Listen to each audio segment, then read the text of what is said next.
Unusual conversation, but it must happen. It's in the 9 o'clock hour. Friends, good morning and happy Labor Day. We are here grinding. We are representing you, keeping you company at least for today. It's the 1st of May. Rwanda, wherever you're listening to us from, whether online, live on X we are, whether on IG, live on Instagram, or just listening to us in your car or on your radio or by the phone.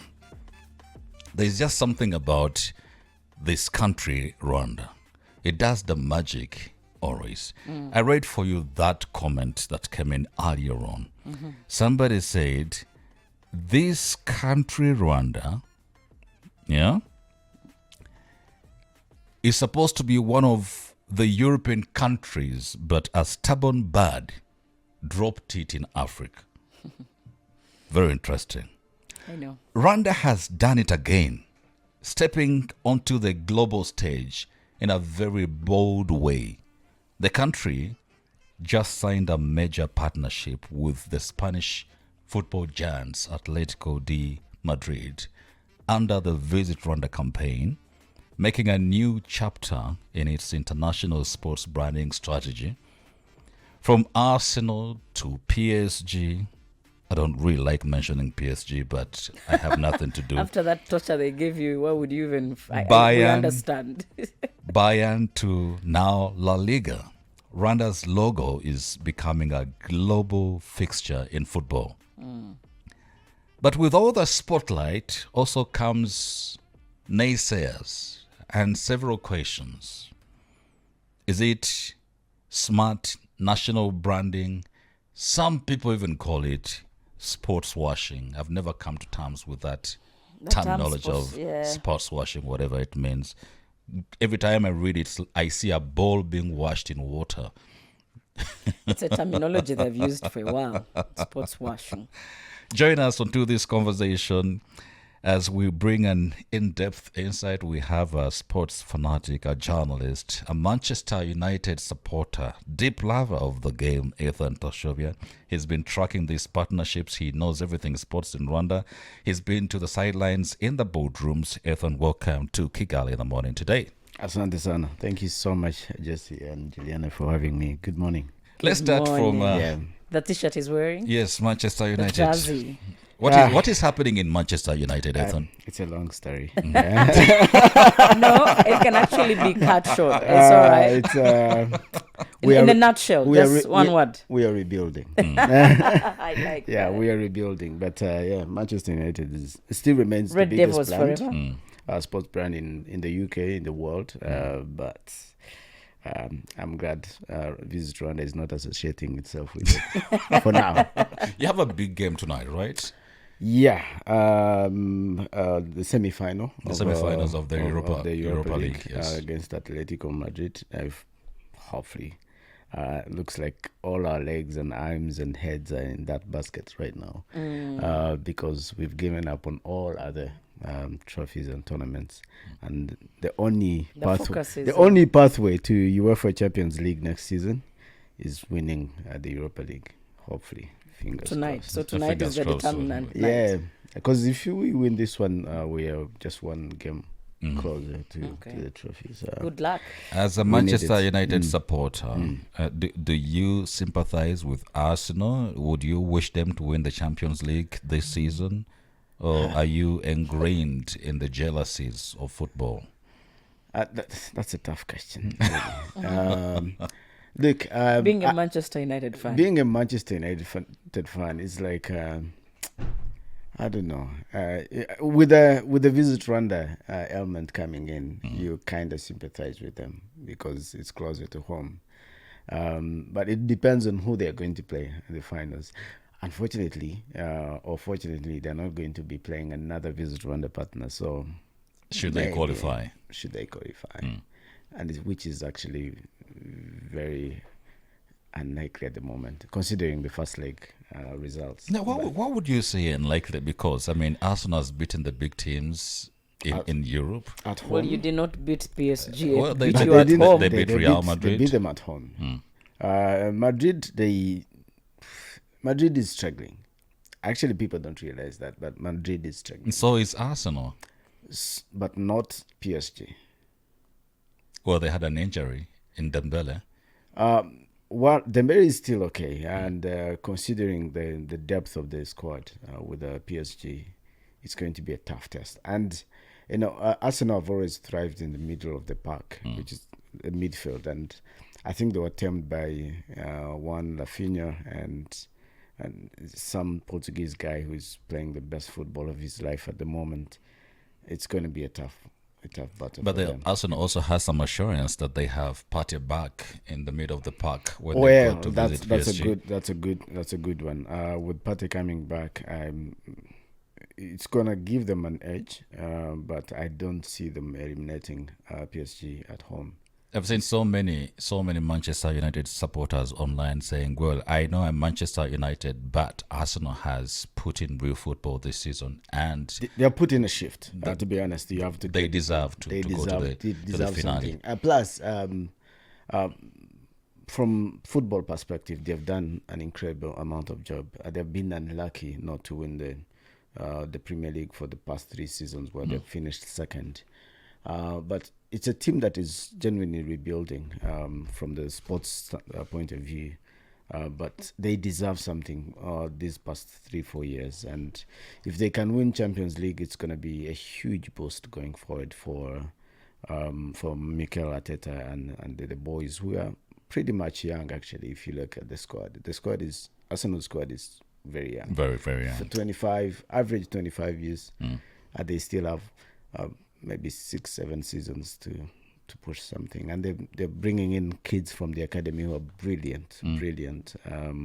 Noanelli and Lewis, the young boy who plays on the back, I think number 3 or something. So they're building something, and they better win now, because if Manchester United comes back, it's going to be a long ride. Thank you for the kind words. I saw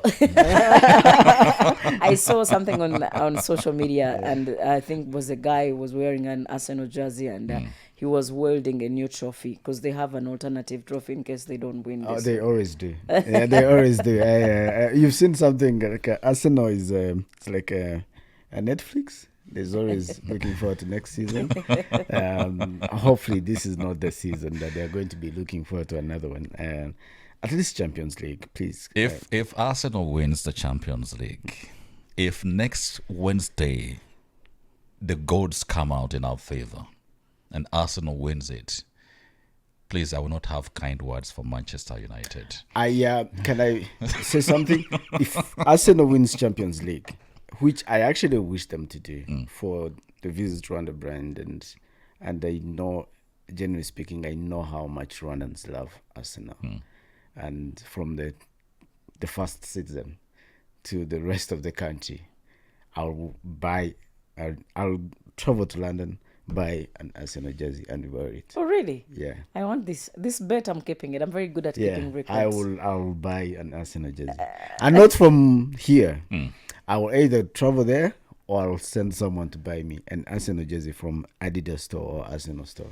Interesting. Have you watched the playoffs, NBA? Yeah, but I slept late. That explains why. I can see why you couldn't make it in time. And I regret. I'm a Warriors fan. And you are? Yeah. You're not a Laker. I thought. No.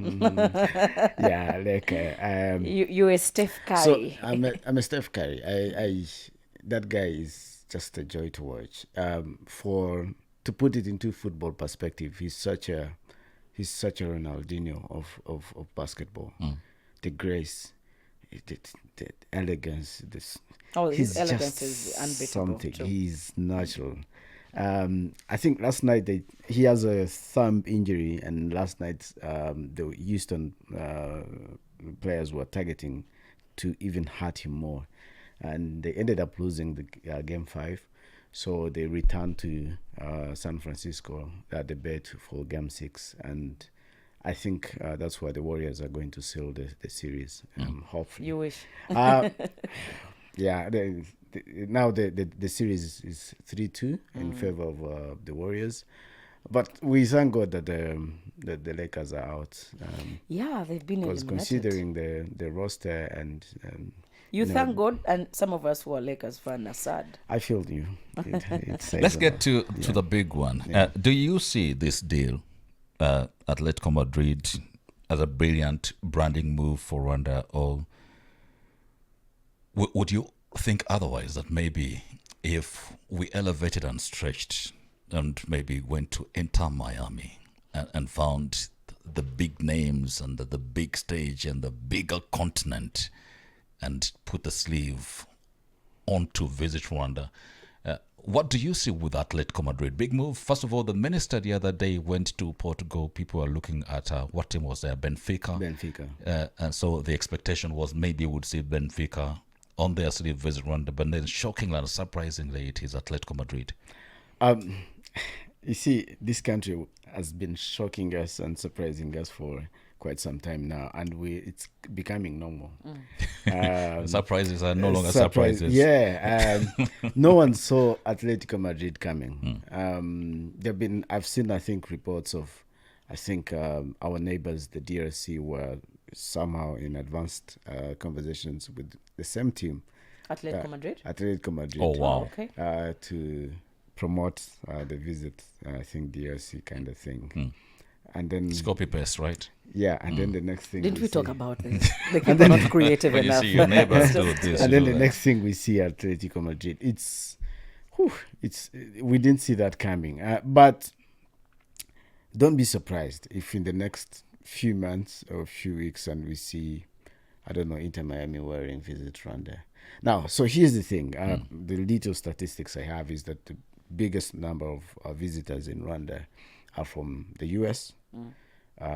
Then China comes in, Asia, and then countries like Germany, and then Spain comes in, and England. But from the African standpoint, there's some things that you cannot. There's some things that are priceless that you cannot put figures onto, and that's the impression that Visit Rwanda makes when you're viewing it either on Atletico Madrid shirt or Arsenal or PSG or Bayern Munich. That impression creates in people's minds. Now, for the last 30 years, Rwanda has been known for pretty much genocide against the Tutsi that happened here in 1994. But how do you turn the page? Is create an impression that this country is actually visitable, this country is safe, this country has more to offer than its dark past. And that's the impression that you're creating. The brand value rises value. as well, yes. So where do you start? You start from the biggest market, which is, how do you get that is through getting on a bigger billboard before you go into the corridors of the streets, which is now the US that we're talking about, the Inter Miami and the rest, who actually most people have been coming here. But there's untapped market, which are countries like Spain, and these teams from the Spain, how far they reach. They go as far as, because these countries, especially Spain, they're mostly watched in the Southern America, Argentina, Brazil, and all these other countries. And you want to go there, Tap that market as well. And attract visitors from that side of the world. And the timing and the decision was brilliant. From the point of everyone being on board and understanding what exactly is going on, Visit Rwanda, I see it's more of a call to action. Yeah. Visit Rwanda is easier too. But for instance, you're wearing this Manchester United jersey. It has a brand, Sharp. Yeah. If somebody just saw that around, and would they understand? Would they just think it's just colors, red and white? Would they know what Sharp is all about and if they should do anything about it? Now, that is different. This is it's like a corporate a company. You cannot say buy sharp products, yeah, which is like But buy I mean, Samsung. wouldn't it cross your mind the moment you saw the word sharp? You would definitely think of appliance. Yeah. Like electric appliance, exactly. TV or It's like the whatever. way you saw, if you it had Samsung, you definitely No, relate see, it. it's Spotify. Yeah, or Until Spotify yesterday, or that's the only time when I opened a Spotify account. exactly. No, you know you're very you why were you opening a Spotify account at this age? But I mean, of course, someone else is laughing out there because Jesse has just gotten a Spotify account. Well, I'm yet to get a TikTok account. It's all right. We understand. I don't have a Spotify account. You don't? Yeah. So how do you use your iPhone? What exactly do you do with your iPhone? It's for content. For content. Where do you find I was music? telling someone the other day that I do live broadcasts on my phone, and that's the only thing that I actually use it for. You are just not utilizing your phone. Yeah, as long as it brings You're not in, putting it to use properly. it's I need to learn how to use extra things that I don't see. You're right, but I you're not don't need- alone. Things that require me to install in the phone, like it has to have. Do you snap? That's a Snapchat. I want to, yeah. The people still on Snapchat. What? What are you saying? It's one of other big apps. So I have Snapchat in my phone. But you don't snap. No, You don't even have an account. Of I course, you have do. an account, I do, but and it's dormant. it's just there. What happens on Snapchat? It's like what happens on TikTok. It's just any other app. Like you, Well, I'm you not on chat, TikTok you and I'm not on update, you Snapchat. upload. So you could tell me what happens on Twitter. People chat. Or what happens on... You see the problem with people like Jesse and Tashobya. They think you see that is long gone. People think that being on Twitter is like being legit and high end and very very smart, and it's not. It's no longer like that. Things have turned around. know. First of all, But Twitter let me is tell full of a you. lot of dense people. Sorry to say that. A lot of people who are kora are actually on Twitter lately. No, it has lost become meaning. something else. Yes. Yeah. So what you need to do is you need to improvise and have And all these apps. open us. I have as these- Snap. Or have all these apps on your phone. I mean, the world is leaving you behind if you don't have Snap, if you don't have TikTok, and the world is evolving. A lot of Is the Snap business is one the ongoing one on that TikTok. improves your skin texture? It's not about that. You could use that. You could use the filters if you want. If you don't want, you could stay the way you are. People chat as well. you know. People chat on Snapchat. It's proper chatting. Okay. You chat, you upload pictures, you upload business. People advertise business on Snapchat. Yeah. Actually, They do. So Yes. the thing is, until like 3 years ago, I was not using my Instagram account. See, My little cousin used to run my Instagram account as well. I was just stuck on Twitter, and actually, when it changed to X, I just felt so disappointed. you know what is happening is how the world is moving on so fast. I understand that we can be stuck sometimes because it's not exactly our life as the millennials uploading pictures and all that. It's totally different, but it's at that pace.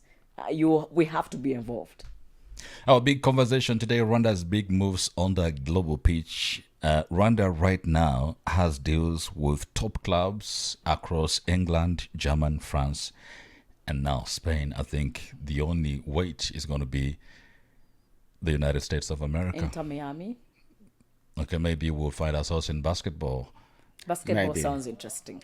And I'm Basketball. sure they would go for For the Warriors. for the Warriors. I'm sure 200%. Because the president is a huge fan of Steph Curry. So That one I would wear it 200%. Yeah? Yes. Ethan, there is a growing online debate. Some say Rwanda is pouring money into these global clubs while local football still needs help. I think we all can agree that local Yeah, football needs I help. agree. How do you think this deal balances international PR with grassroots development? I know there's also, I think it was PSG and the arrangements on developing the young talent, and there's been a bit of friction on who gets into what academy, things I could not really read through. Yeah, I'm glad that at least clubs like PSG and Bayern have ventured into sports development and football development for that matter, and it is yielding results. We've seen Rwandan young talents, under 9s and 11s, under 13 traveling to play what they call the PSG World Cup tournament, and I think the under 9s and under 11 won the trophies. oh, that's nice. currently, I understand that the 3 Rwandan kids who are, I think, below 15 are playing in Germany and the PSG Academy. And they left sometime last year, and they're thriving. They're doing great. I think one has already. They've been scoring goals for fun, and these are the kids who are picked from the academies here, different academies, and then brought into the rather the Bayern Munich Academy, and then they were taken to Germany to become resident interns in the Bayern Munich Academy over there. And That they're sounds doing an good. incredible amount of work there. And they're playing good football. So that is already yielding results. And if you look at it, if you give maybe 5 years, and on average, Rwanda is able to export, in quote unquote, Talent. at least 2 players. In every 5 years. No, every single year. 2 players. Now we have 3 players who were left in 1 year, but let's just lower the target to 2. 2 each year. In 5, those are 10 players. Plus 3, those are 13 players. That's an entire national team squad. Does that literally. mean that we'll be able to see Rwandans playing in PSG, like real team, like the final team years to come, or Arsenal? I was having a conversation recently with the new national team coach, Amrush. Is from I think he's from Morocco. Is he not the one they sacked? No, the new one. There's a The new one they who brought. There's a came new in. one. The other And he actually told immediately they me brought a new one. that he told me with all the countries he has been to, this is the country where he's seen people play structured football. That Rwanda sounds plays structured football. Rwanda plays structured football. Why are you giving me you're insinuating that we play football like Arsenal, good football but without trophies? I have friends. I have friends from footballers from Tanzania, from Uganda. When they come in here, they will tell you that Rwanda plays very structured football. But without a major trophy. You see, that's why Rwanda has sort of, when you look into the region, Rwanda has been the first country to reach the World Cup under-17 World Cup final. They played in 2011. They were in the World Cup under-17 team. When they went to the AFCON in 2004, they beat literally everyone, but they were very unlucky. And that's the time when I think there were 16 teams qualifying for the AFCON. I know Uganda has been there. They were there in 1972 when they played the finals against Ghana and lost on the finals. Like how many generations ago? That was 1972. But you see, when you compete with the Rwandan team, you expect to play structured football. But you see, that has other factors. Football is not just what you deliver on the pitch. It's the preparations, mental preparation, the mental strength. And those are some of the things that the coaches should be working on. And if I was a club manager right now, and you see how teams in North Africa are mentally prepared for a game, that's something we need to have here. Prepare players for the game. Anyways, in a nutshell, you asked about if local teams should have a share of the Visit Rwanda. I agree, 100%. And I'm praying that hopefully, if now I understand that APR and the Ospor, which are the biggest football clubs in Rwanda, if they can go through to the group stages of Africa Champions League and Africa Confederation Cup, they should have a share of the Visit Rwanda coffers to help them succeed in the run to the African continental biggest football showpiece. But that starts with the management. APR is doing great. They've been investing a lot of money, over $3 million US currently for the past, I think, 1 or 2 years. hopefully that continues to grow. They're developing a lot. They're investing a lot in basketball. They'll be they'll be representing Rwanda in In the BAL. The BAL. ball, yeah. But with football is still remains the biggest sport in the world, and you need to start attracting the biggest names and investing a lot in the football. So in let me Rwanda. just like ask like a layman. I mean, what does it take to actually be for APR and Rio Sport to actually have Visit Rwanda on there? Why should they have it? It should be like Like it should be very obvious. You know what I mean? visit No, Musanze. I know APR has tried to push that impression when they're playing in the qualifiers of African Champions League. They were actually wearing Visit Rwanda, but I don't want them to wear Visit Rwanda for the sake of we're doing it for a nation. They should have something Coming out, something in out. terms of Invest finances. Yes. invest in us so that we can invest, because I mean it's Visit Rwanda and they're presenting, but I don't in my opinion it doesn't make sense for a Rail Sport and APR to play Visit Rwanda and go play a game in Musanze. It doesn't make sense. But if they're going to play in Morocco, if they're going to play in Tanzania, if they're going to play in Champions League, You're trying to say that it doesn't make sense for me or for you to actually wear a Visit Rwanda when you're living in Kigali. Is that what you're trying to say? no. So who, I mean, we who, can who still- would you be communicating It to? doesn't That's the matter. No, question. I can give you an example. If Yeah. when I went to Qatar for the World Cup, I took Visit Rwanda shirts. I was wearing Rwanda in the stadiums, Yes. but But you're saying that you won't wear Visit Rwanda in Amahoro. no, why? Why? I'm already. in Do you Rwanda. know do you know how many people are watching? Will you No, be if seated in if it's on the digital boards on Yes. the pitch, on the sideboard of the pitch, I think it makes sense. I think to be fair enough, they should just have them, whether they're playing in Musanze or they're No, I think if they're playing in CAF But- Champions League, in CAF Confederation Cup, it's a must. They should be a prerequisite. From we're giving you, let's say, I don't know, it can be small 2 million. budget, but Yeah, give me $1 million to cover my logistics, and then I'll wear Visit Rwanda everywhere. I think everywhere. what Juliana is bringing is the promotion of local domestic tourism. exactly. Maybe I But can there wear should be I other can wear ways. Tembe Rwanda, which is literally that is a literally It's just the in local English concept. standing too, yeah. Yeah. But I mean, No, it's a different It's, thing. you know, No, it's a no. different thing actually. Tash. What I know is that Tembe Rwanda and Visit Rwanda, the campaigns, the words mean the same, but the campaigns are different.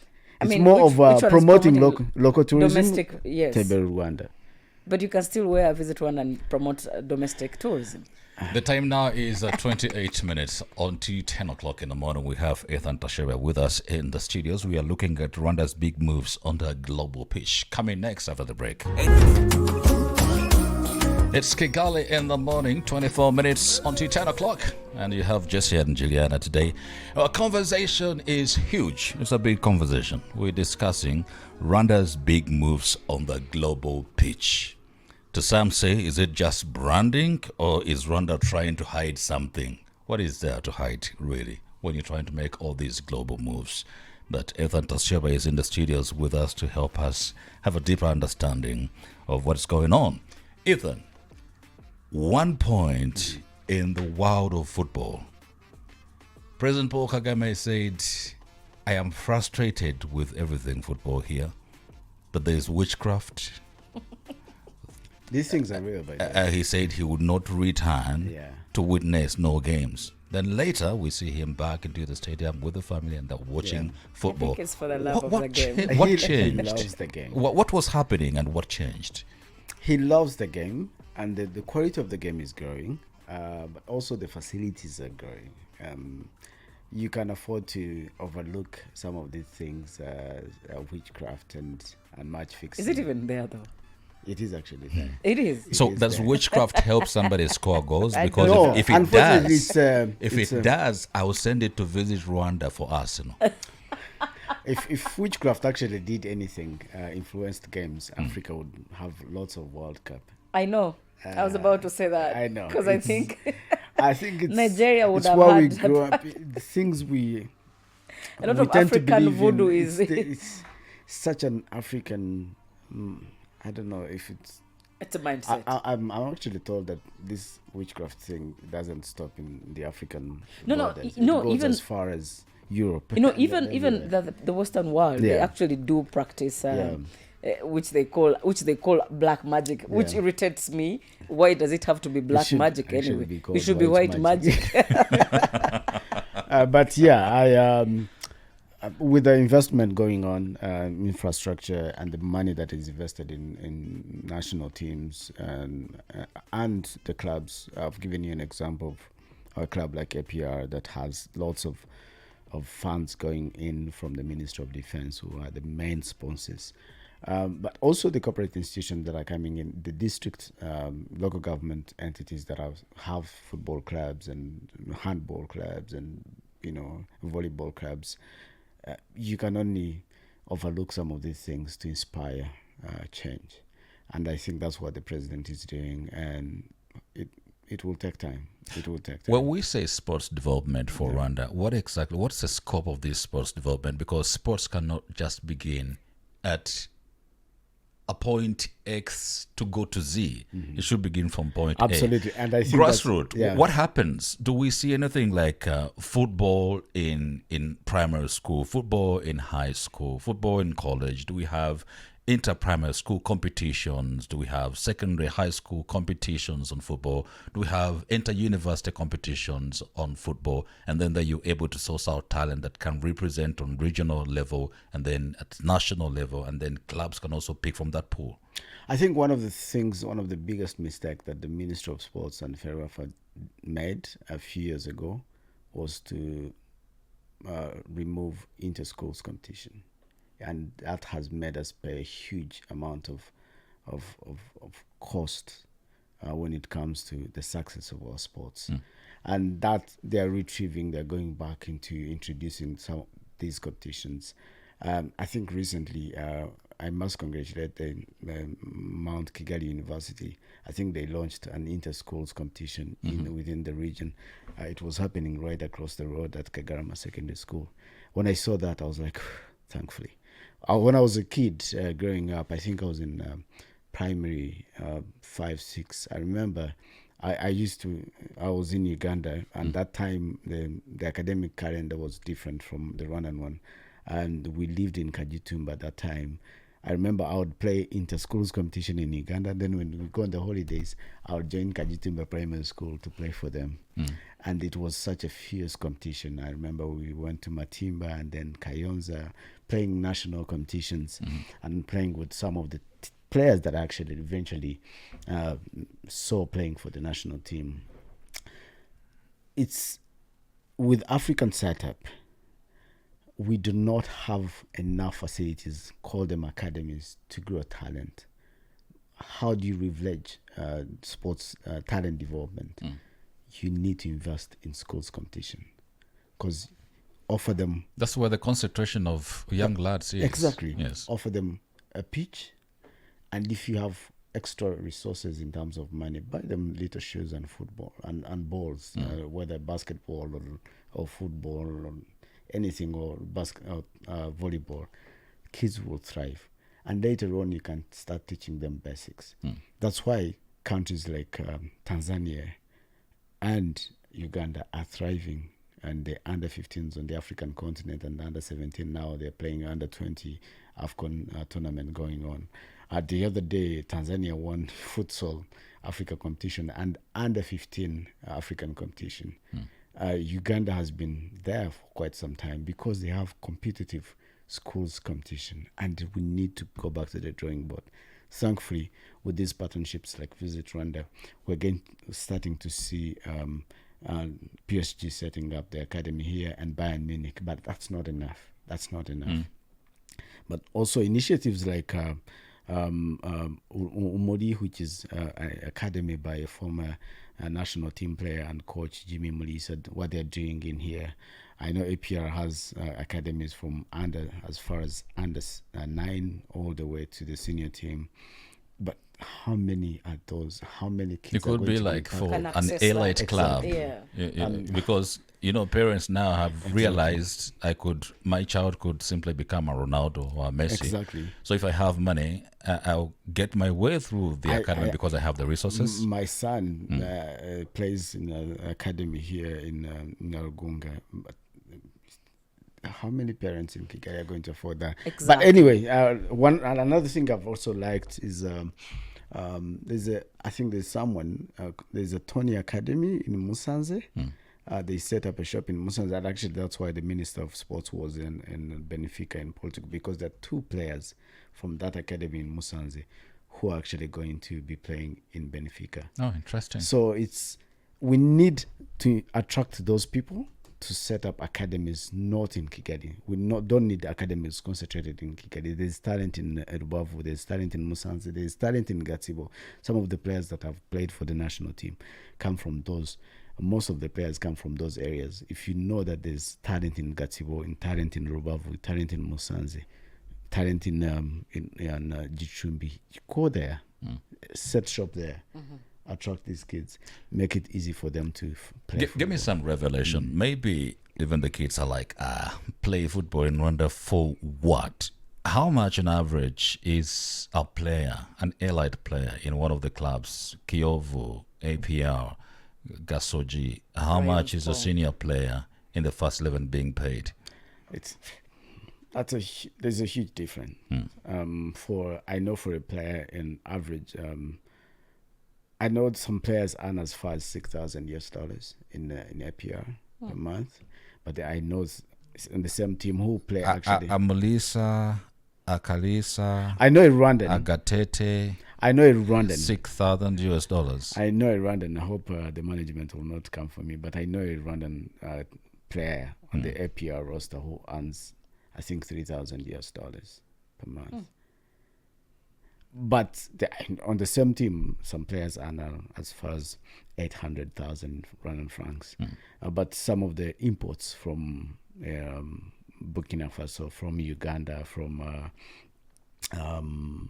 Ghana, they are earning average $4,000, $5,000 on APR. And so most of the imports generally that's the imported talent. That's the imported talent. They are on $1,000. But also the reason. But you see, that's APR, that's Real Sport, and a few other. Not Gasoji. Teams. Gasoji, you'll find someone earning maybe $500 at max, or $200, $300. So, but you see, most of these players, they don't look at the salary; they look at the bonuses they get with winning the game. Winning a game. If I can get 100,000 per win, and that will offset some of the costs on a weekly basis, and then it'll help me to move on. I think also for the talent, what Jesse was trying to say, I mean, you can only say someone should earn that money if they have the input. I mean, there's no talent. That's why the other people are earning proper money. And so maybe, like you said earlier, starting early academies and inter-schools would help take this away years to come, and you don't have to have imports in come to play for the surprisingly, I was talking about football, but in basketball, it's a whole different story. I know guys earning as far as $10,000 per month. Yeah, I want to go and play basketball. I know, and good thing is, it's not just APR that can afford this. It's teams like Rwanda Energy Group, teams like UGB, Patriots, and all these guys. Some Rwandan guys are. Can you please introduce me to some basketballers? It's too just late. asking. Basketballers. Basketballers. No, me not playing. Can we proceed with this conversation? I'll have a side chat with Athan. Let's talk about opportunities. Okay, the deal between Rwanda and Atletico Madrid, they are saying it's bringing training opportunities to Rwandan players and coaches with the Atletico. Do you believe this is a meaningful pathway for local talent, not just pure stuff? It is working. Like I mentioned, there already some of the coaches that come here and do clinics. We've seen Arsenal players come here and do clinics with the young talent.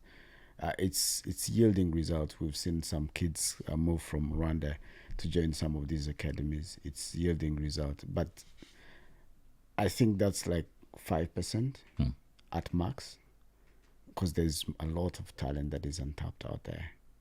How do we reach there? How do we reach some of these talents? So it's not PR stunt alone. It's PR, that's for sure, but it has more. It goes beyond PR to actually have tangible results in terms of talent development and talent detection. But I also understand that when you actually get to join some of these academies, you go through some of filtering process. So it's cream de la cream that makes. That goes to the academies. That goes to the academies. Not everyone. It's not just because you wish you want to play football. Yeah, but you see, also with talent, some players are late developers. So that means if I've not been so good at the age 13, I could be good at age 17. You've let me out because I'm not good at that age. That's unfair. That's very unfair. There's some players, I saw some reports of someone because they couldn't offer kitu kidogo to a certain coach and they were left out.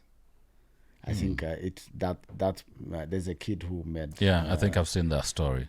Who made rounds on social media and radios because. And I think they were demanding, they wanted to meet His Excellency. Yes. To have a conversation. But eventually that kid ended up joining the Bayern Munich Academy and the kid is doing good.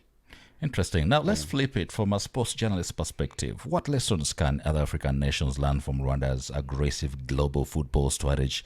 Is this playbook? Is it just a playbook, or is it a cautionary tale to adventure? Could it be that it can also expose the country in a certain way that you rather would not have wanted? We know there's PR which goes really correct, and then there's PR that goes completely wrong. So let me put numbers to this. When the first Visit Rwanda announcement came out again, between Visit Rwanda and Arsenal, I think that time Rwanda was generating around $200 million from tourism. And that actually doubled in just a year to 400 plus, more than doubled. And later from 400 to 500 million US dollars. Now imagine if you are able to, and on average, I don't know if this is correct, but I heard that with the Arsenal, it was Rwanda was investing around 30 million US dollars.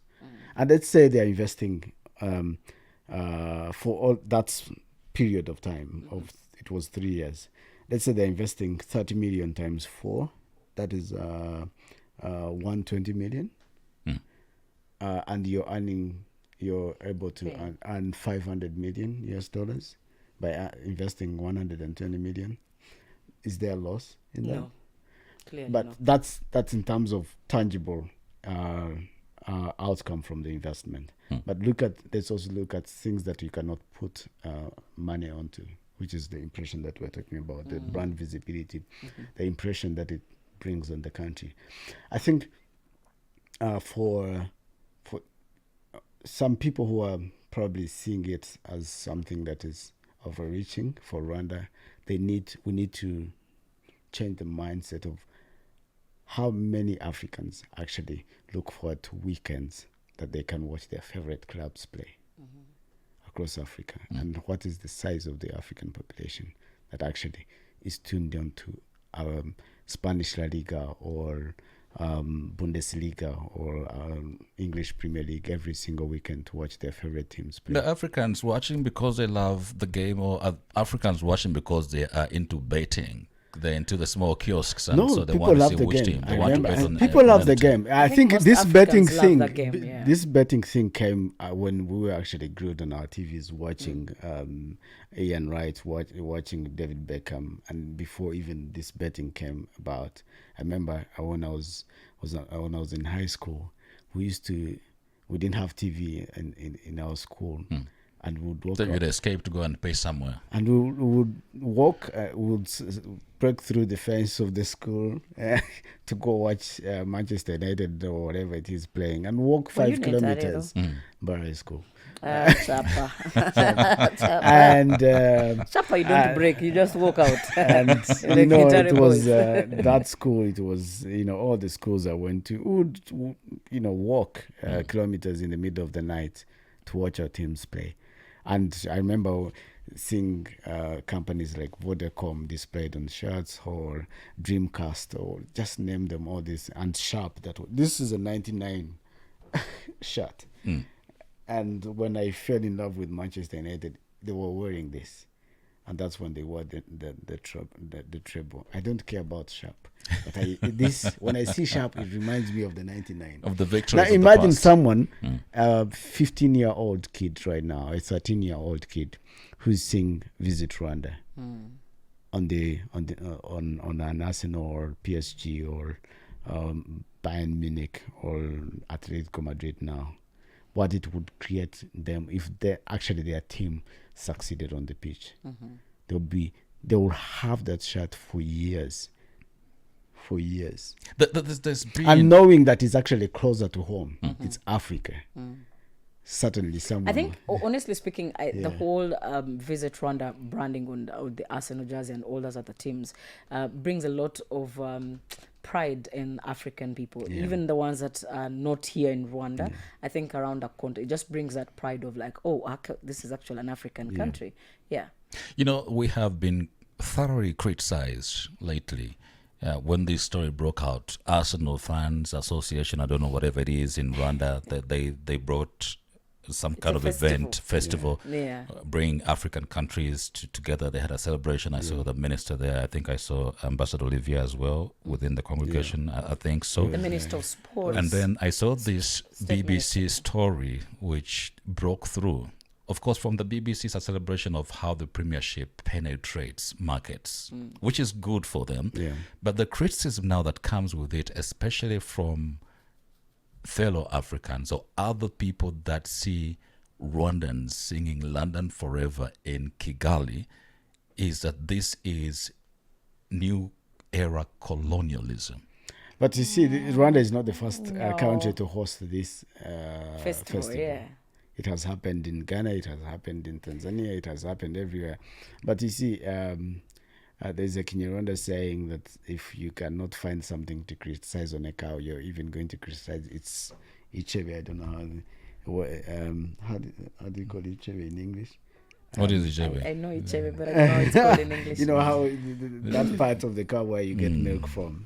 When It's Just called call it an the udder. breasts. it's actually an udder. udder. It's Yeah, called you're an breasts. right. I went to school alone. It's called an udder. So So it's I think I get it from that context. Because it's Visit Rwanda, and with this whole anti-Rwanda campaigns going on with the proceedings in Eastern DRC and whatever it is, and just people who are not into Rwanda so I think much. they're going to find something. They're always going to be there. They are going to be, but Rwanda is not the first country to actually host this. But also we Africa should look Fans at Festival. how these it guys has been did. happening for. Yeah, they actually did not come to just party and what the assumption people had. They did a lot These of guys things. did a lot of things. These guys came planted trees. Yes. These guys did they did things that were beyond what They the world actually was looking visited at. Rwanda. They did visit Rwanda. They spent which a was lot of good. money here. Yeah, people flew into the country. Last question, we run out Yeah, of time. And I know there's people who have been asking me, open the phone lines. But I'm sorry that we did not have all the time for that. If you've been able to send me a message, quick one, last one, and be honest. As a sports fan, when you see Visit Rwanda on the kits of Atletico, PSG, or Arsenal, does it make you proud? Number one question. Is it just sensationalism? Or does it feel like that cash could have done something better on the ground?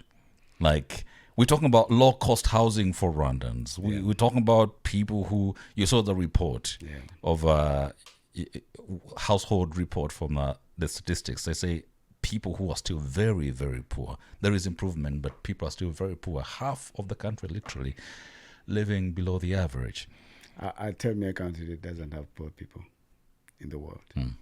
There's none. Even America has people. Even America, will be walking on the the one streets. we In assume the is UK, the and there'll be superpower. someone is Even the sleeping on UK. the street. Yeah. For low-cost housing, I think 2-3 days ago, I did a story on what Rwanda is doing to move people from high-risk zones. There's an ongoing. They've been offering free houses for Free what houses. they call model villages. I think there's something that is ongoing on in Nyamirambo, Mazi residents. So they go to the slums. The government goes to the slums. Instead of expropriating people, they give them a few amount of money to rent somewhere else, leave their houses for about 6 months, and then those houses, the slums are dismantled, and they build flats.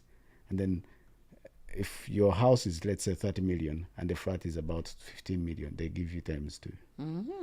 You get? And that's a new concept that is coming up. What I'm saying is, of course, Rwandans we're still a developing country. It is. People are going to be, there's still people who are still poor, but should that stop a government from venturing to things that can bring in more revenue, that can support actually development programs going on?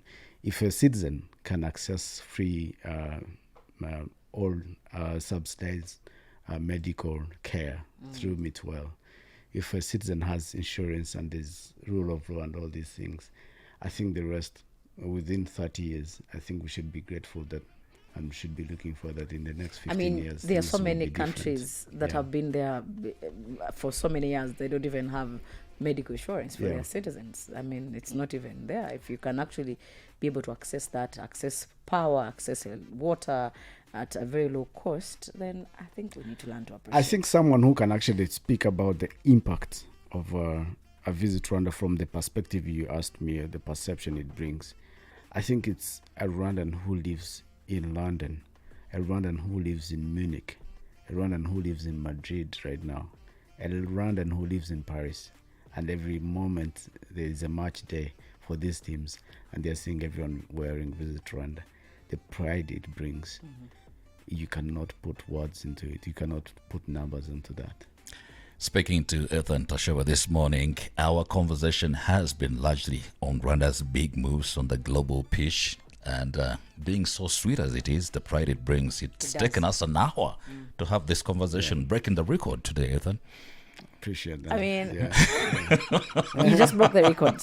No one takes an hour here. Yeah, I appreciate that. Thank you. Thank you so much for your time and the insights. And Joy Love is coming through with a big one. It's on the bridge. She has money to give away up to about 87,000 Rwanda francs on the Whistle Language Challenge. Zuba Mutesi as well on Zero Frequency will be joining you on the Queen of the Mic later on Drive Time. I appreciate it. Enjoy the rest of your holiday. Bye-bye.